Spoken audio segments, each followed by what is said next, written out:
Waqooyiga America ama North America waa qaaradda saddexaad ee ugu weyn caalamka, waxaana ka weyn oo kaliya Aasiya iyo Afrika. Waxayna qaaradda Waqooyiga America ku fadhidaa bad ka badan 24 milyan oo kiiloomitir isku wareega.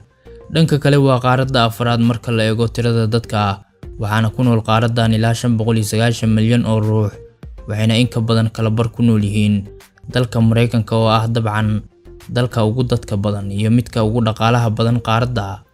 Inta badan magaca qaaraddan ee ah Waqooyiga America waxaa la huwiyaa Mareykanka, Canada iyo Mexico, halka dalalka kale si kale loo tilmaamo.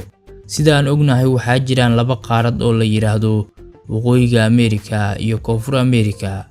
Haddaba marka la leeyahay dalalka dhaca bartamaha America, halkee ayay raacsan yihiin? Sida guud qaaradda Waqooyiga America waxaa dhacaan ilaa 23 dal oo madax bannaan iyo 18 dhul oo raacsan ama hoostaga dalal aan dhicin Waqooyiga America, sida jasiiradda ugu weyn caalamka ee Greenland oo la raaciyo qaaradda Waqooyiga balse hoostagta dalka Denmark.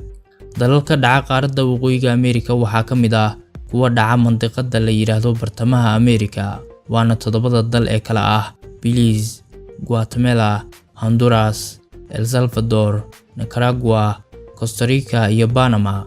Waxaana dhammaantoodaba loo tixgeliyaa inay yihiin bridge-ka ama buundada xiriirisa labada qaarad, inkastoo juqraafi ahaan la raaciyo qaaradda Waqooyiga America. Dhanka kale waxaa jiraan dalal dhacaan mantiqada badda Caribbean-ka, isla markaana ka tirsan dalalka dhaca qaaradda Waqooyiga America. Waxayna dalalkaasi kala yihiin Antigua, Barbuda, Bahamas, Barbados, Cuba, Dominica, Dominican Republic, Grenada, Haiti, St. Kitts and Nevis, Jamaica, St. Lucia, St. Vincent and Grenadines, iyo dalka Trinidad and Tobago.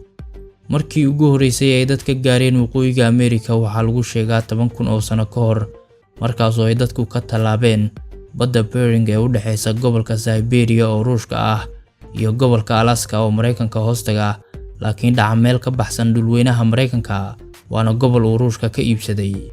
Dadka asalka ah ama dadkii ugu horeeyay ee Waqooyiga America waxay mar ahaayeen kooxo qoysas ah, halka marna ahaayeen boqortooyooyin ku baahsan guud ahaan qaaradda.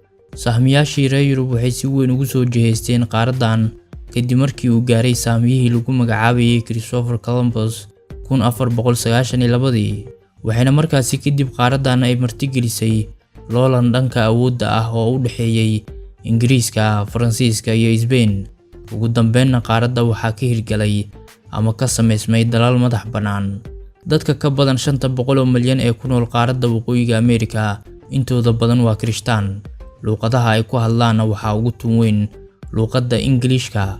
Luuqadaha ku soo xigana waa Faransiiska oo 20% oo dadka Canada ay ku hadlaan, iyo luuqadda Isbaanishka oo looga hadlo dalal badan oo dhacaan mantiqada Caribbean-ka. Waxaana xusid mudan in dalka Mexico yahay dalka ay ku nool yihiin dadka ugu badan ee ku hadla luuqadda Isbaanishka. Caasimadda dalka Mexico ee lagu magacaabo Mexico City waa magaalada ugu weyn Waqooyiga America, waxaana ku nool guud ahaanteeda ama marka la eego bedka metropolitan-ka ilaa 22 milyan oo ruux.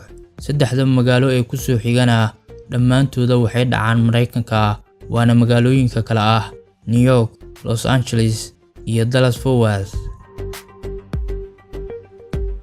23 dal ee dhacaan qaaradda Waqooyiga America dhammaantooduba waa kuwo aan xirnayn oo waxay leeyihiin bad, waxaana qaaraddan ku hareeraysan oo ay leedahay 3 badweyn ee kala ah Pacific Ocean, Atlantic Ocean iyo badweynta qutbiga ama Arctic Ocean.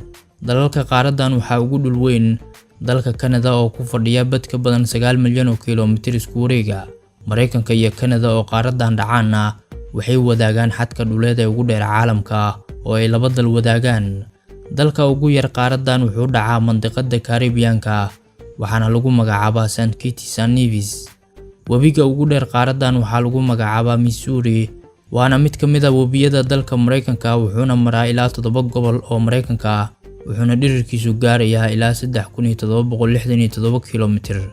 Buurta ugu dheer ee Waqooyiga America waxay ku taalaa gobolka qabow ee Alaska ee dalka Mareykanka, waxaana buurtan lagu magacaabaa Denali, waxayna heerka badda ka sareysaa ilaa 6190 mitir.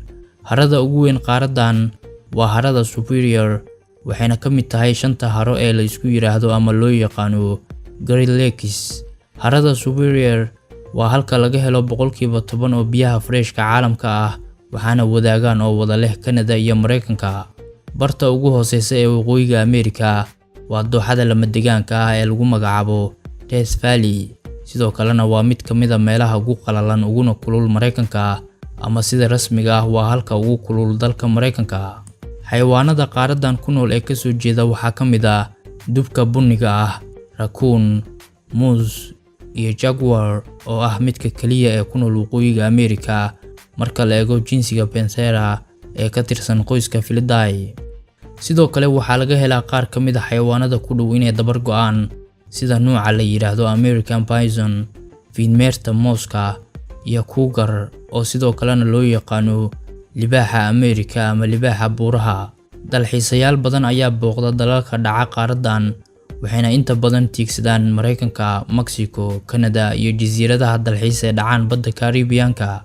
Meelaha ay booqdaan ee dhaca qaaradanna waxaa ka mid ah biyo dhacyada dabiiciga ee lagu magacaabo Niagara Falls oo ah biyo dhacyo u dhaxeeya oo ay wada leeyihiin Mareykanka iyo Canada.